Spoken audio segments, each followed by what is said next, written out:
ಇಲ್ಲ ನೋಡಿ ನೋಡಿ ಗ್ಯಾರಂಟಿ ಯೋಜನೆಯಲ್ಲಿ ನಿಮ್ಮ ದುಡ್ಡು ಬರಲ್ಲ ಅಂತ ಹೇಳಿದ್ದು 3 ತಿಂಗಳಿಂದ ಬಂದಿಲ್ಲ ಅಂತ ಅಂದ್ರೆ 3 ತಿಂಗಳಿಗೆ ಕೊಡ್ತಾರೆ, ಒಟ್ಟಿಗೆ ಹಾಕ್ತಾರೆ.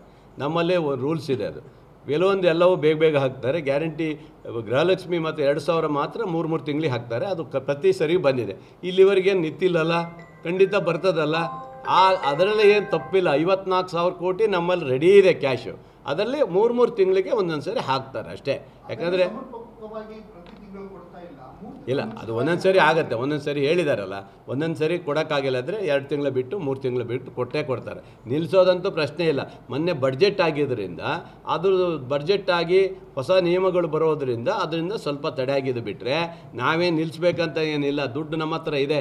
ಹಿಂದಿನ 3,71,000 ಕೋಟಿ ಆದರೆ ಈ ಸರಿ 4,09,500 ಕೋಟಿ ರೂಪಾಯಿ ಬಡ್ಜೆಟ್ಟು. ಭಾರಿ ಗಾತ್ರದ ಬಡ್ಜೆಟನ್ನು ಮುಖ್ಯಮಂತ್ರಿಗಳು ಮಾಡಿದ್ದಾರೆ. ಯಾವುದೇ ಕೊರತೆ ಇಲ್ಲ. ನಮ್ಮ ಕ್ಷೇತ್ರದಲ್ಲೇ ಇವತ್ತು ಗ್ಯಾರಂಟಿ ಯೋಜನೆ ಹೋಗಿ ಬೇಕಾದಷ್ಟು ಹಣವನ್ನು ಈ ತಾಲೂಕಿಗೆ ನಾವು ತಂದು ಕೊಡ್ತಾ ಇದ್ದೀವಿ ಅಂತ ಹೇಳಿದ್ರೆ ನಮ್ಮ ಸರ್ಕಾರ 2 ವರ್ಷದ ಸಾಧನೆಯನ್ನು ಚೆನ್ನಾಗೇ ನಿರ್ವಹಿಸ್ತಿದೆ ಅಂತ ನಮ್ಗೆ ಅರ್ಥ ಆಗ್ತದೆ. ಇಲ್ಲ ನೋಡಿ ಗ್ಯಾರಂಟಿ ಯೋಜನೆಯಲ್ಲಿ ನಿಮ್ಮ ದುಡ್ಡು ಬರಲ್ಲ ಅಂತ ಹೇಳಿದ್ದು 3 ತಿಂಗಳಿಂದ ಬಂದಿಲ್ಲ ಅಂತ ಅಂದ್ರೆ 3 ತಿಂಗಳಿಗೆ ಕೊಡ್ತಾರೆ, ಒಟ್ಟಿಗೆ ಹಾಕ್ತಾರೆ.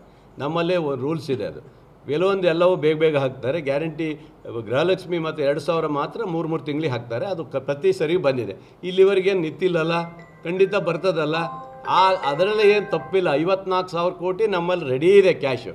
ಅದರಲ್ಲಿ 3 ತಿಂಗಳಿಗೆ ಒಂದೊಂದು ಸರಿ ಹಾಕ್ತಾರೆ ಅಷ್ಟೇ. ಯಾಕಂದರೆ ಇಲ್ಲ, ಅದು ಒಂದೊಂದು ಸರಿ ಆಗುತ್ತೆ. ಒಂದೊಂದು ಸರಿ ಹೇಳಿದಾರಲ್ಲ, ಒಂದೊಂದು ಸರಿ ಕೊಡೋಕ್ಕಾಗಿಲ್ಲ ಅಂದರೆ 2 ತಿಂಗಳು ಬಿಟ್ಟು 3 ತಿಂಗಳು ಬಿಟ್ಟು ಕೊಟ್ಟೇ ಕೊಡ್ತಾರೆ. ನಿಲ್ಲಿಸೋದಂತೂ ಪ್ರಶ್ನೆ ಇಲ್ಲ. ಮೊನ್ನೆ ಬಡ್ಜೆಟ್ ಆಗಿದ್ದರಿಂದ, ಅದು ಬಡ್ಜೆಟ್ ಆಗಿ ಹೊಸ ನಿಯಮಗಳು ಬರೋದರಿಂದ ಅದರಿಂದ ಸ್ವಲ್ಪ ತಡೆ ಆಗಿದ್ದು ಬಿಟ್ಟರೆ ನಾವೇನು ನಿಲ್ಲಿಸ್ಬೇಕಂತ ಏನಿಲ್ಲ. ದುಡ್ಡು ನಮ್ಮ ಹತ್ರ ಇದೆ.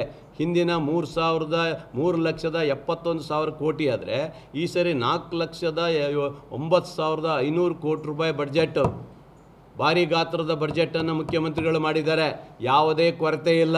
ನಮ್ಮ ಕ್ಷೇತ್ರದಲ್ಲೇ ಇವತ್ತು ಗ್ಯಾರಂಟಿ ಯೋಜನೆ ಹೋಗಿ ಬೇಕಾದಷ್ಟು ಹಣವನ್ನು ಈ ತಾಲೂಕಿಗೆ ನಾವು ತಂದು ಕೊಡ್ತಾ ಇದ್ದೀವಿ ಅಂತ ಹೇಳಿದ್ರೆ ನಮ್ಮ ಸರ್ಕಾರ 2 ವರ್ಷದ ಸಾಧನೆಯನ್ನು ಚೆನ್ನಾಗೇ ನಿರ್ವಹಿಸ್ತಿದೆ ಅಂತ ನಮ್ಗೆ ಅರ್ಥ ಆಗ್ತದೆ.